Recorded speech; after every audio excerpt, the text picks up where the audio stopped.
పెద్దపల్లి జిల్లా జుల్లపల్లి మండలం వడకాపూర్ గ్రామంలో సంక్రాంతి పురస్కరించుకొని జల్లికట్టును తలపించేలా పశువులకు కార్ట్రేవులు నిర్వహించారు. గ్రామంలోని పశువులన్నీ ఒకచోట తీసుకొచ్చి నైవేద్యం సమర్పించి పోటీలు నిర్వహించారు.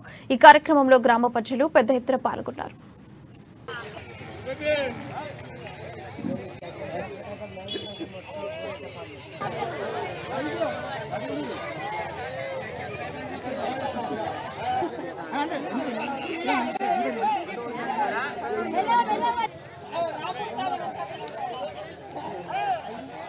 తెలంగాణ జల్లికట్టు